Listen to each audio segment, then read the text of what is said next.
Hello and welcome to this week's edition of Team Talk. First up today we're discussing Sunday's 1-1 draw with Tranmere Rovers, and I'm joined by Danny Johnson, the coach at Hull City. Now Danny, let's start off with what looked to be a blooming relationship between Misty Russell and Emily Smith on Sunday. It was delightful on the eye. Yeah, I mean, the skills that both of them have got is fantastic. They're combined really well. I think if you see in the highlights itself, the little 1-2s, I think there was even a few sneaky nutmegs in there as well. But they've both done really well this year in terms of, you know, the training, the ethics behind and the effort that they're putting in, sort of outside of training as well. I know those two have been key players this year, so they've done really well, and they're still young, very young. Okay, well, Rachel picked up on the fact that, you know, there was a lot of absent leaders from the squad on Sunday.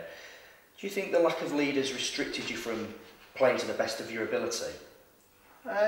Possibly. I think definitely we missed that bit of experience in terms of who we've got set on the sidelines there just through injuries. I mean, but they're all young girls and they're all learning, and they're embracing every training session and every game, and it's only going to make them better for next year.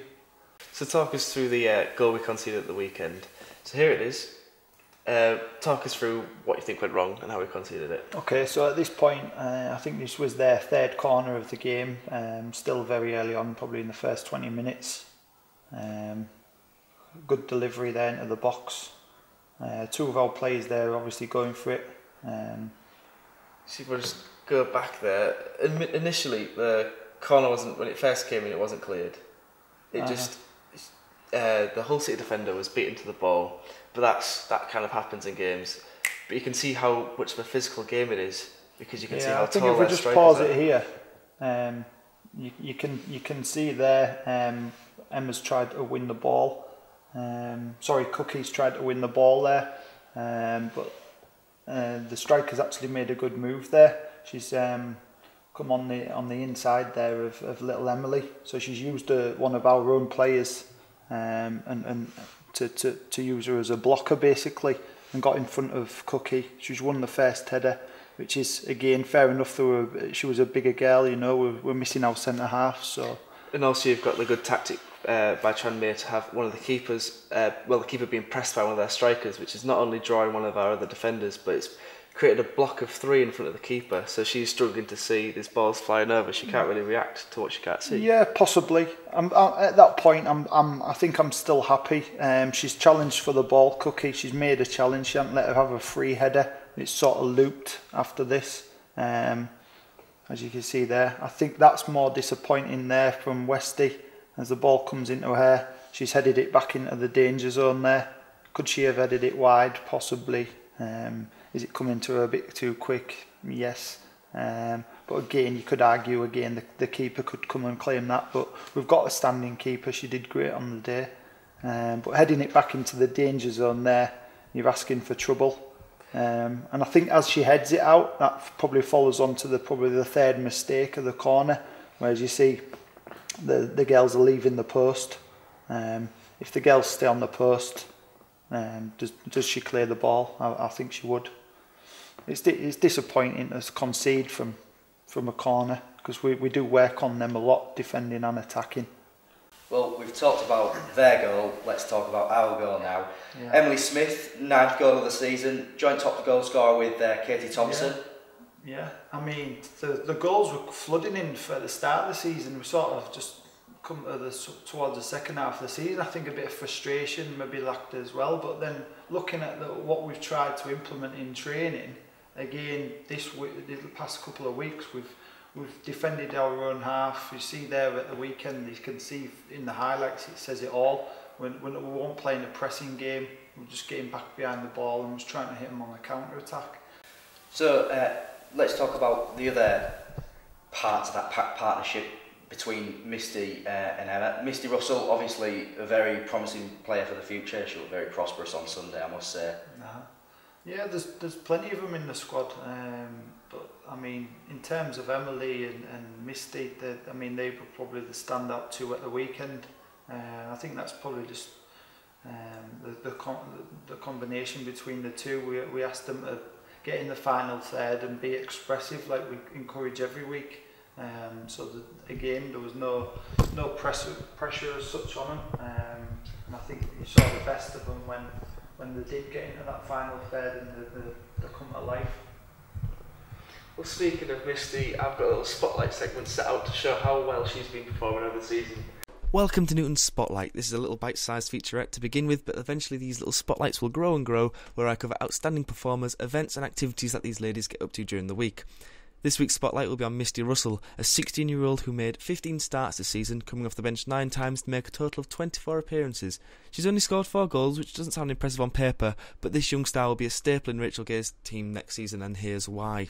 This week I went down to training. The amazing thing about Misty is that despite her age, she's very confident on the ball, and what she does in training can also be seen on the pitch. As you can see here, she keeps the ball close, being able to outwit defenders, and unfortunately for Leah here, she's tripping over herself trying to get round her. And when it comes to defending, she piles on pressure and causing mistakes which she pounces on. You can see Tonya trying to get round her and working harder and harder, and eventually it leads to a very scuffed shot, which is perfect for a defender, unlucky Tonya. Her creative and intelligent passing puts teammates through onto goal-scoring opportunities. You can see here that touch from earlier, she just knocks it to the side and sends Katie Thompson an absolutely perfect ball for her to run onto and potentially cross in or just go for a shot, which we know Katie is capable of. She's assisted Emily this Sunday, which was a fantastic creative little touch. She flicked it over her head, and there you go. Emily was on, and goal. Fantastic to watch. With years ahead of her, her future is bright for Misty. Thank you for listening, and next week we'll be going to Cleethorpes to cover a little girls' training camp. 21 games down, 1 to go, and it's Morcambe away on Sunday. The last time these two sides met, it was a 1-1 draw at Hayworth Park. Yep, so you're returning for Morcambe. It's a rearranged game because the first time we went down it was, I believe, snowed off. Yep, that's right. So, looking back and building from last game, this was our goal. We set off quite early on in the game, got them chasing for the rest of it. A nice little set piece where finished off by Ellis Jackman. I mean, you could see how they were just all stood around. You kind of caught them off quick. It was early on in the game, everyone was just still warming up. And then for the rest of the game, if we just kind of scrub through the rest of it, you can see, I remember watching this, and they got a bit of good football off, but he was always chasing, he was always hacking them down, he was ready on them, ready to pounce straight up there, showing off, and straight at the keeper, but still they were always on the back of their feet, and I believe it was towards the end of the game that they finally got some ground on you, and they finished it with a nice little free kick.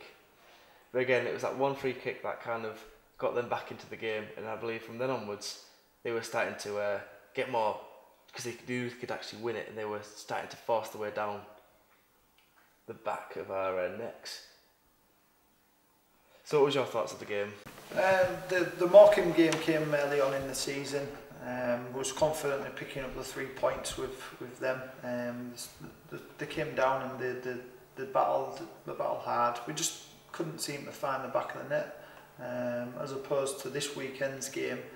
And a lot of the season we played a high pressing game, as you can see on the highlights from the Morcambe game. Pressed them all over the field, try to win the ball back quickly, and then get shots away on goal. I think we from what I remember, we did have a lot of shots on goal at that game. Our goal came from a set piece, but we also conceded from a set piece, and again it's disappointing when you do concede from like that one was a free kick. But I mean, it was a goal which you couldn't have really stopped. It was one of those top corners. Yeah. Nice little shot. I mean, there was a wall to block the keeper's vision. Yeah. I mean, it was nothing. It was not like he couldn't do anything about it, but the keeper did not know where it was going. Yeah, and I think it took a deflection as well when you look at it. So again, what do? You put your hands up. It was just disappointing because I think it came a bit later on in the game. But we should have been 2-3 up by that point, so that's where it's disappointing. We just don't seem to put teams to bed as such, and get out of sight when we should have won that and been 3-4-0 up at that point. And talking about injuries, do you know if you're going to get anything else back for this game at all, or is it still a case of what happened this week and using? I think both Ellis and Stacey will be touch and go. The two centre halves, whether they'll play. I think we'll probably see it in training later on in the week. Maybe have a bit of a fitness test and see how they go for Sunday. But other than that, I think not many changes from what was at the weekend just gone. The young side again, so we're gonna have plenty of youth in there. I think into next season when we get everybody back, you'll see a different, more experienced team maybe blended in with the youth. Thanks for tuning in this week to Team Talk. Join us next week where we'll be discussing Sunday's tie against Morcambe. We'll also have Rachel Gay and Danny Johnson in for an end of season review.